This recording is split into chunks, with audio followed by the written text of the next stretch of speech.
What's going on, people? How you doing? TK coming at you with a different angle today. Got to talk to you about the mechanics of human behavior.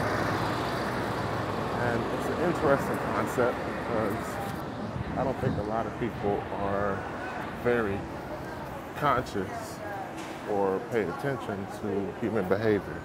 But if you stand still and you watch the responses from other people, they basically tell you what they want. So on a scale, you have to look at what they want versus what you want, and then decide if it's important enough for you to give them what they're asking for. So think about it in terms of manipulation. If you get down to the science of manipulating people for what you want, then it's concentrating on what they're expressing and deciding whether or not that expression is worth giving them interest or giving them whatever it is they're asking for. So I think a lot of people do this without thinking about it. They do this subconsciously. But overall, people exist within this whole give and take.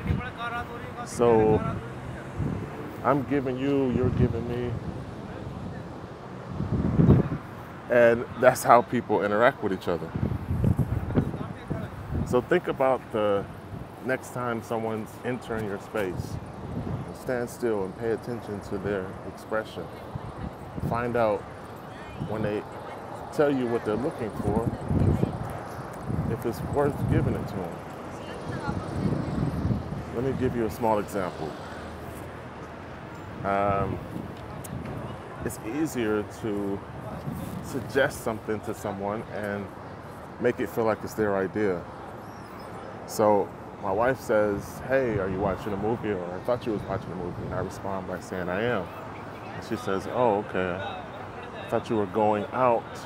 I said, "Well, do you want to go out?" She says, "Well, you're going out." And I say, "Okay, let me get up and turn the movie off."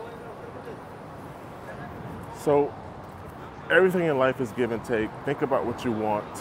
Think about what the person in front of you wants. And then put it on a scale and decide whether or not what they're asking for weighs more than what you're asking for, because you're going to have to give them in order to receive. So sometimes the answer to that question is yes, sometimes the answer to that question is no. But that scale is weighed based on the behavioral controls given to us by religion. So once you add in morality, what church says is okay and not okay, what's been instilled in you, then that's the scale that you put it on in terms of whether or not what they're asking for is worth giving. But this form of expression, this give and take, is the normal human way that we interact with each other. It's just that people are distracted with life and they don't stand still and pay attention to behaviors. So if you stood still long enough, you can tell what everyone wants, because nonverbal communication speaks first. And if you get into a spiritual level, then you can sense what someone wants, because that's how they express themselves. They express themselves through energy, through vibration, through physical motion, and then through words. So the art of give and take involves analyzing whether or not what someone is asking for is worth it. And your definition of what's worth it and what's not worth it is solely based on the religious programming that you were given by your parents.